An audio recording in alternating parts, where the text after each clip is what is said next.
Olá, você internauta ligado aqui nas nossas informações no Notícias Agrícolas. A gente segue com a nossa programação de boletins especiais de final de ano, agora para falar sobre biodiesel, porque nesta reta final de 2023 a gente teve a decisão por conta do CNPE em relação à antecipação do aumento da mistura do biodiesel no diesel aqui no país. E para falar sobre isso, para tratar sobre esse ano de 2023 no setor e trazer também as perspectivas para 2024, eu converso agora com o deputado Alceu Moreira, o deputado que é presidente da FPBio, que é a Frente Parlamentar Mista do Biodiesel. Deputado, obrigado pela sua presença aqui com a gente do Notícias Agrícolas. Eu é que agradeço, João Simão, a possibilidade de conversar contigo, teus telespectadores no Brasil inteiro e poder levar essa notícia de grande importância para a economia e, é claro, para o setor do biodiesel. Com certeza. Bom, essa notícia que a gente teve nesta reta final de 2023 é uma notícia que durante todo o ano, foi comentada, O ano termina então com essa decisão importante relacionada aí à antecipação de uma mistura maior do biodiesel no diesel. Eu queria que, deputado, você contasse um pouco mais pra gente sobre essa decisão, porque eu sei que a FPBio, ela realizou diversas articulações junto ao governo para que isso fosse possível, não é isso? Na verdade, a gente precisa reconhecer que o governo atual e o presidente da República têm convicção com relação a essa política. Foi feita no primeiro governo do atual presidente, essa política do biodiesel, e ontem a reunião do Conselho foi presidida pelo próprio presidente, o que significa que isto é um compromisso de governo. E a possibilidade de ter a mistura de 14%, só para te ter uma noção, nós estávamos com 10% no final do outro governo, então nós teremos 40% de aumento da mistura em março. E teremos 50% em 2025, quando nós tivermos 15%. Este grau de previsibilidade é de grande importância para o setor, porque ele permite que se inclua nas mais diversas faces desta política, porque, desculpa, diferente do restante da política de combustível, é impossível comparar um litro de óleo de combustível fóssil e um de biodiesel. Seria mais ou menos, para fazer um comparativo chulo, como se comparasse sabão e queijo. Eles são muito parecidos, mas só um é absolutamente saboroso, o outro tem outra finalidade. Então, não dá para comparar. O biodiesel nasce numa pequena propriedade rural e chega na prateleira do supermercado. Essas conquistas de 14, 15 é uma grande construção. Tem gente dentro do próprio governo que é contrário a isso. Nós temos os adversários que hoje estão aí nas páginas dos jornais dizendo, fazendo argumentação, normalmente, argumentações desfundamentadas, algumas delas até irresponsáveis, mas acontecem e nós vamos responder a todos. De qualquer sorte, para você ter noção do que é isso que vai acontecer, 40% de aumento na mistura do biodiesel, de 10 para 14, ele vai acabar por ocupar grande parte ociosa das empresas já montadas. Logo depois, na complementação disso, nós teremos, então, depois da decisão do CNPE, nós vamos aprovar em fevereiro, já com o relatório pronto, a Lei do Combustível do Futuro. A Lei do Combustível do Futuro, ela é uma lei abrangente, ela trata de todos os biocombustíveis, todos eles. Mas tem lá o biodiesel. E tem um fato que chama a atenção, que é de grande importância, que é um projeto que nós apresentamos e que tem dois fatores que são importantes para nós. Um, rastreabilidade. É comum ouvirmos das pessoas que são adversários da política do biodiesel que ele dá problema no motor aqui ou ali. Nunca tivemos uma só linha técnica para nos comprovar isso. Absolutamente nenhuma. Então, colocamos na lei rastreabilidade. Nós queremos rastreabilidade do combustível misturado. Todos. A qualquer tempo, em qualquer movimento, o consumidor tem que ter direito a saber a qualidade do combustível que ele está utilizando.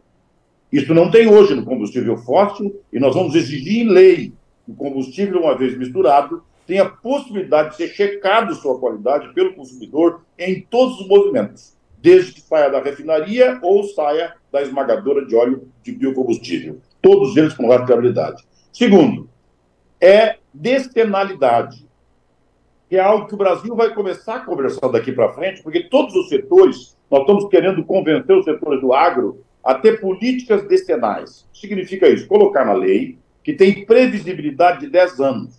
Cada final de ano, tu avalia o ano que passou e acrescenta um ano a mais, para evitar que na troca de governo, alguém não gostando da política, pura e simplesmente troque esta mistura e deixe, então, as estruturas industriais ociosas ou inviabilizadas. É bom que se saiba, se diga, Jonas, que este aumento de 14%, depois 15%, ele vai acabar, se aprovado o combustível do futuro, uma modificação da ocupação geográfica das plantas industriais. Vamos ter, tanto no norte quanto no semiárido, no nordeste, vamos ter plantas industriais com outras oleaginosas que vão acabar por agregar valor a comunidades inteiras. Porque a comunidade vai ser chamada para ser na partição deste processo, a indústria se instala, ela tem cliente certo para vender o que produz e a indústria tem cliente certo para vender o biocombustível. É por todas as razões desse corpo multifacetado uma questão importantíssima, não tem nenhum fato que seja contrário. Mas vamos para o último, que é o sequestro de carbono. Nós estamos trabalhando com a descarbonização.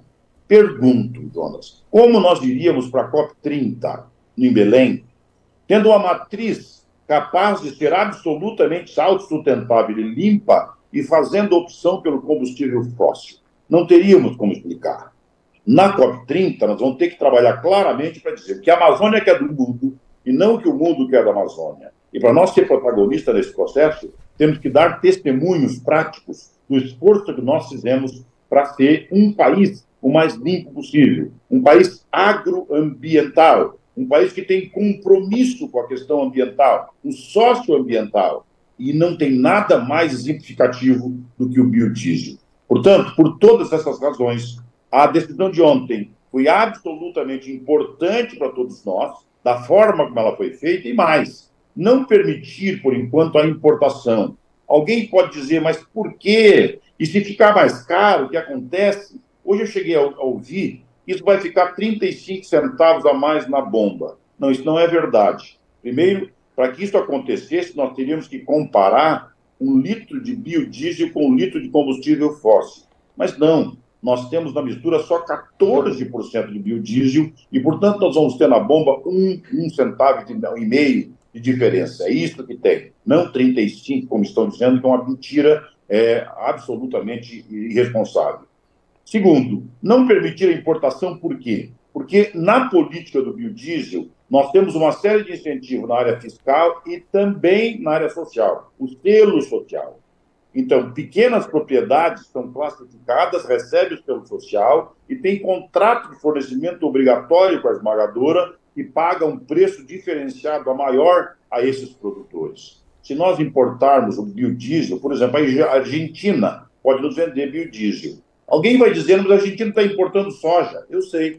Ela esmaga o soja, tira o farelo, que ela precisa para fazer ração para os animais, e não tem o que fazer com óleo. Vai nos vender. Só que na exportação, o exportador não tem nenhum compromisso com as políticas sociais. E, portanto, gera uma assimetria, gera uma falta de competitividade. Não dá para exigir do produtor brasileiro que ele tenha uma série de compromissos além da questão de natureza comercial e do importador nada. Se nós tivermos que importar biocombustível, temos que isentar o nosso produtor dessas responsabilidades tributárias e sociais, ou então tributar a importação para que ela cubra essa diferença. Então é por isso que nós vamos estudar a forma de fazer, para saber como fazer para importar. A importação, neste momento, do jeito que estava, é destruidora da cadeia produtiva, como foi a importação de leite, absolutamente irresponsável no Brasil. Com certeza. Deputado, o senhor falou sobre a questão de previsibilidade, né, e desse cronograma importante que o setor agora tem esse planejamento. Eu tenho uma pergunta aqui do analista Haroldo Torres, que é gestor do PSEG, é um analista parceiro aqui do Notícias Agrícolas neste ano de 2023. Um grande abraço, Haroldo. Abraço. E a gente acompanhou, né, todas essas informações relativas ao biodiesel. Eu queria rodar essa pergunta para o senhor responder em seguida. Olá, eu sou Haroldo Torres, gestor de projetos do PSEG, e estou aqui para fazer uma pergunta. O setor de biodiesel viveu uma redução da mistura e está recentemente recompondo essa mistura. A pergunta que faço é: como que o setor terá previsibilidade e garantia deste teor de mistura no médio e longo prazo, de modo a levar estímulos e, consequentemente, investimentos nesse setor tão importante para a geração de emprego e renda no Brasil? Quando assumimos, Haroldo, a presidência da Frente Parlamentar do Biodiesel, nós colocamos um conjunto de propostas para poder presidir essa frente e ser consequente nos resultados.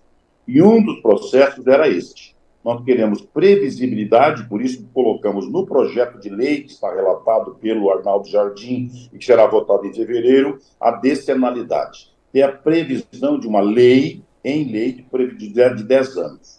Porque não é possível instalar uma planta industrial distribuída no território nacional e lá, por a troca de governo, há desinteresse pela política e o cidadão tem que sair com a planta como se fosse asa delta. Não tem condição de fazer isso.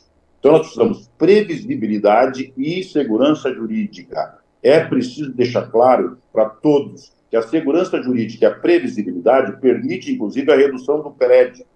Quando um banco for financiar uma planta de biodiesel em qualquer lugar do país, se ele tiver uma legislação que garanta para ele 10 anos de viabilidade, o amortecimento da dívida fica absolutamente garantido e o custo do crédito fica muito mais barato. Por todas essas razões, a política do biodiesel está no rumo certo. Ela é multifacetada, com vários fatores positivos em todos os lugares. Ela vai conseguir produzir em outras áreas do país em torno de 19 oleaginosas já pesquisadas pela Embrapa e que acabarão sendo viabilizadas suas produções por causa da escala, o volume de produção. Ela vai trazer uma quantidade enorme de produtores que hoje têm uma renda muito baixa e serão todos, né, parceiros da esmagadora para poder ter um sistema de fornecimento e produção com assistência técnica, com extensão rural pelo selo. Todas essas políticas estarão absolutamente garantidas. Isso precisa ter continuidade. Quem vai trabalhar nesse ramo precisa estar convicto de que isso vai acontecer nos próximos 10 anos e a cada final de ano, pela própria lei, a gente avalia o ano anterior e acrescenta um ano a mais na previsibilidade. Então, a qualquer tempo, quem for investir em biodiesel, e no caso do combustível do futuro, em toda a legislação, porque a legislação será uma coisa só, terá para todos os combustíveis, inclusive o biometano, o etanol, a bioquerosene, todos esses outros, todos terão garantia de viabilidade dos seus negócios num prazo de 10 anos. Certo. Deputado, a Associação Brasileira das Indústrias de Óleos Vegetais, a Biov, ela estima que a gente tem uma demanda de biodiesel no Brasil crescendo cerca de 20% de 2023 para 2024 com essa decisão do CNPE. Ou seja, imagino que para 2024 a gente já tem um avanço, né, na organização e na possibilidade de investimentos e negócios relacionados ao setor no país, e também essa questão de previsibilidade faz com que a gente afrente e que as indústrias consigam se planejar ao longo dos próximos anos, né? Com certeza. Jonathan, só para te ter uma noção, nós vamos esmagar em torno de 19 bilhões de litros. Para que as pessoas saibam, o soja só 20% é óleo, o restante é farelo. Então, tu faz a conta do que seria 80% de 19 milhões de toneladas de soja. O que significa isso? Para cada 2,5 kg de farelo de soja, nós temos 1 quilo de frango. Então, é só para ter noção de quanto vai incluir. São 121 bilhões na geração do PIB do ano que vem. 446 mil novos empregos serão gerados. Uma economia de 181 bilhões de importação de combustível fóssil, que o combustível refinado nós importamos. Todos esses impactos virão para o Brasil por essa decisão de ter o aumento para 14 e depois para 15. E todos estão garantidos no CNPE e eu espero que o governo tenha absoluta firmeza com todas as pressões que terão, porque tem gente que perde por causa do seu interesse negocial. É legítimo o que eles fazem, mas absolutamente desfundamentado em virtude de toda a importância do emprego real desta política pública com garantia de continuidade. Perfeito. Bom, deputado, para a gente finalizar, eu queria que você trouxesse, né, outros tópicos aí que foram importantes na retrospectiva do setor em 2023 e que também fizesse para a gente, né, um cenário de perspectiva olhando o ano de 2024, que a gente já tem, né, esse importante horizonte, né, dessa decisão e desse planejamento de previsibilidade e desse cronograma ao setor para os próximos anos. Bom, primeiro, Jonas, é preciso perceber o seguinte: nós vivemos num país em que costuma-se fazer um debate e, em princípio, de maneira rústica, ele acontece entre o Código Penal e a Bíblia. Nós não estamos aqui no parlamento para fazer isso. Nós, na verdade, queremos discutir projetos que são importantes para a viabilização do nosso país. Eu não sou obrigado a ser, eu por exemplo, sou oposição ao atual governo.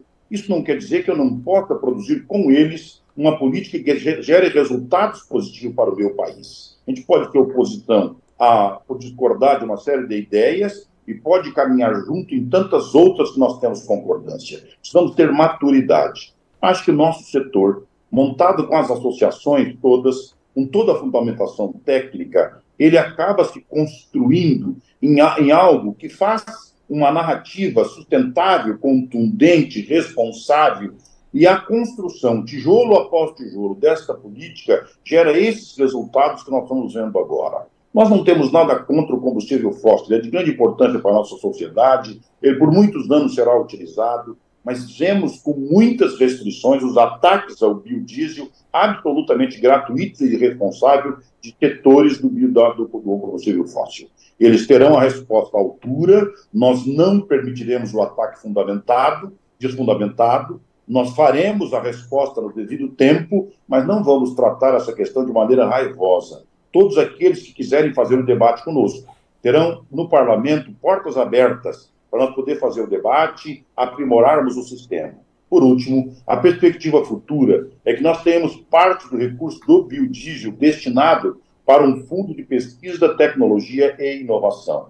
Nós queremos que o nosso país seja o primeiro a produzir motores com um tamanho distinto, com tecnologia eficiente, capaz de funcionar 100% com os combustíveis renováveis, para mostrar ao mundo que essa tecnologia industrial vai dar para nós grandes resultados, inclusive sendo referência para ser utilizado em outros países do mundo. Estou muito feliz com isso, estamos no bom caminho. Desejo a todos vocês um Feliz Natal, um ano novo, que a gente possa fazer a boa luta, a boa política e que se possa construir e colher grandes resultados. Obrigado por a janela que vocês nos dão para poder esclarecer a população com relação a tantas questões importantes para o nosso país e que a desinformação poderia atrapalhar sua continuidade. Com certeza. Deputado, muito obrigado pelas suas informações, por encaixar essa nossa conversa aí na sua agenda. Agradeço também a equipe de comunicação de vocês por aí. Sempre que tiver novidades da FPBio, chama a gente aqui no Notícias Agrícolas para comunicar essas informações tão importantes para o nosso setor, tá bom? Forte abraço, meu irmão. Fica com Deus. Fica com Deus. Boas festas, viu? Tchau, tchau. Conversamos então com o deputado Alceu Moreira, que é presidente da Frente Parlamentar Mista do Biodiesel, a FPBio, a gente trazendo as informações então relativas, né, à retrospectiva deste ano de 2023, com decisão importante do CNPE, trazendo, né, essa antecipação de uma maior mistura do biodiesel no diesel e essa previsibilidade ao setor ao longo dos próximos anos. E a gente também falou sobre as perspectivas para 2024. Fica por aí, a gente se vê, boas festas. Notícias Agrícolas, informação agro relevante e conectada.